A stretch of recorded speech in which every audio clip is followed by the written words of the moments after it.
Once again ವೀಕ್ಷಕರೇ, ಚಂದ್ರಶೇಖರಯ್ಯ ವಿಚಾರ ಕೇಳ್ತೀನಿ. ಇದು ರಿಪಬ್ಲಿಕ್ ಕನ್ನಡ ಇಂಪ್ಯಾಕ್ಟ್. ನಾನು ಬೆಳಿಗ್ಗೆನೇ ಹೇಳಿದೆ, ಚಂದ್ರಶೇಖರಯ್ಯ ಯಾಕೆ ಸತ್ರು?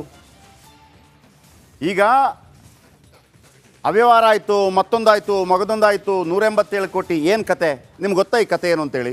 ಹೇಳ್ತೀನಿ ಕೇಳಿ. ಇವರು ನಿನ್ನೆ ಆತ್ಮಹತ್ಯೆ ಮಾಡ್ಕೋತಾರೆ. ಆತ್ಮಹತ್ಯೆ ಮಾಡ್ಕೊಂಡಾಗ ಅವರು ಶಿವಮೊಗ್ಗ ಮೂಲದವರು ಆತ್ಮಹತ್ಯೆ ಮಾಡ್ಕೋತಾರೆ.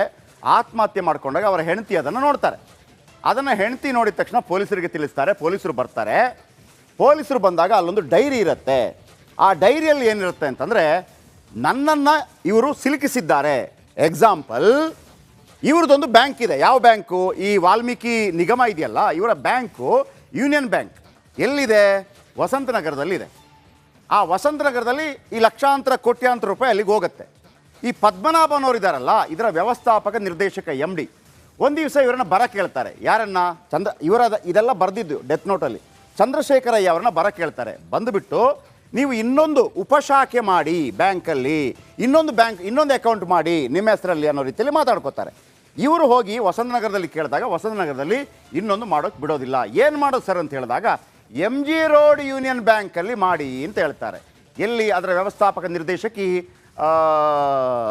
ಶುಚಿಸ್ಮಿತಾ. ಓಕೆ, ಈಗ ಅಲ್ಲಿ ಯಾವಾಗ ಮಾಡ್ತಾರೆ? 4/3/2024 ಮಾರ್ಚ್. ಯಾವಾಗ? 4/3/2024 ಮೊನ್ನೆ ಮಾರ್ಚಲ್ಲಿ ಮಾಡಿದ ತಕ್ಷಣ ಈ ವಸಂತನಗರ ಬ್ಯಾಂಕಿನಿಂದ 25 ಕೋಟಿ ಈ ಅಕೌಂಟಿಗೆ ಬರುತ್ತೆ. ಯಾವಾಗ? 4ನೇ ತಾರೀಕು. 6ನೇ ತಾರೀಕು ಇನ್ನೊಂದು 25 ಕೋಟಿ ಬರುತ್ತೆ. 21ನೇ ತಾರೀಕು ಮಾರ್ಚು 44 ಕೋಟಿ ಬರುತ್ತೆ. ಒಟ್ಟು 187 ಕೋಟಿ ಬರುತ್ತೆ. 187 ಕೋಟಿ ಬಂದ ನಂತರ ಇದೇ ಚಂದ್ರಶೇಖರಯ್ಯ ಸತ್ತೋಬಿದ್ರಲ್ಲ, ಅವರನ್ನು ಪದ್ಮನಾಭ ಕರೆಸ್ಕೋತಾರೆ. ನೋಡಿ, ಯಾರಿಗೂ ಹೇಳಬೇಡಿ, ಒಂದು ಚೆಕ್ ನಡಿ, ಈಗ ಶುರು ಮಾಡೋಣ. ಕೇಸರಿಯಿಂದ ಮನೋಲ್ಲಾಸ ಮನಸ್ಸು ಮತ್ತೇರಿ ಕುಣಿದಾಡಿದೆ ನೋಡು, ಮನಸ್ಸು ಮತ್ತೇರಿ ಕುಣಿದಾಡಿದೆ ನೋಡು. ಕ್ಷಣ ಕ್ಷಣವೂ ಆಚರಿಸಿ ಕೇಸರಿ ಹಬ್ಬ. ವಿಮಲ್ ಬಾಯಲ್ಲಿ ಹೇಳಿ ಕೇಸರಿ. ಕಲ್ಲಿ 50 ಕೋಟಿ ಏನೋ ವಿಡ್ರಾ ಮಾಡ್ಕೊಂಡು ಬನ್ನಿ ಅಂತ ಹೇಳ್ತಾರೆ. ಆಗ ಚಂದ್ರಶೇಖರಯ್ಯ ಹೇಳ್ತಾರೆ, ಸರ್ ನಾನು ಚೆಕ್ ಬುಕ್ ತಗೊಂಡಿಲ್ಲ, ಹೊಸ ಅಕೌಂಟು. ಯಾಕೆ ತಗೊಂಡಿಲ್ಲ ಅಂತಂದರೆ, ಯಾರಿಗೂ ಡಿಸ್ಟ್ರಿಬ್ಯೂಟ್ ಮಾಡೋಕ್ಕಿಲ್ಲ ಫಲಾನುಭವಿಗಳಿಗೆ. ಯಾಕೆ ಅಂತಂದರೆ 14ನೇ ತಾರೀಕು ತನಕ ನೀತಿ ಸಂಹಿತೆ ಇದೆ ಅಂತೇಳಿ.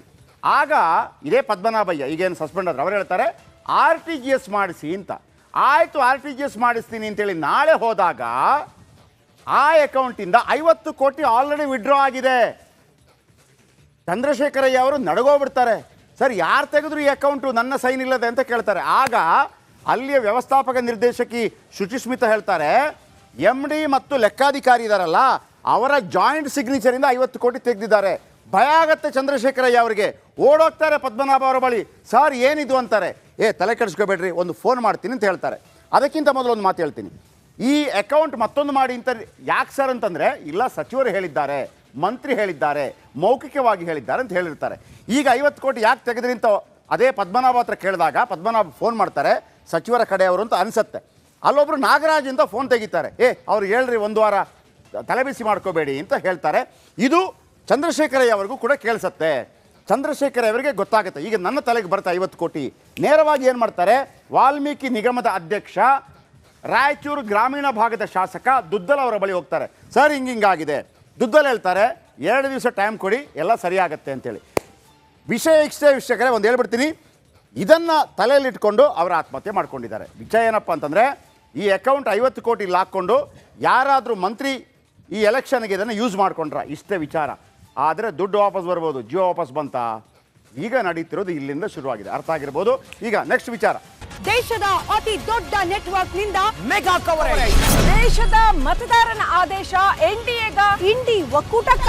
ಲೋಕ ಅಖಾಡದಲ್ಲಿ ಗೆಲ್ಲೋದ್ಯಾರು, ಸೋಲೋದ್ಯಾರು. ಕರುನಾಡಿನ 28 ಕ್ಷೇತ್ರಗಳ ನಿಖರ ಫಲಿತಾಂಶ. ಫಾಸ್ಟ್ ರಿಸಲ್ಟ್, ಪಕ್ಕಾ ರಿಸಲ್ಟ್.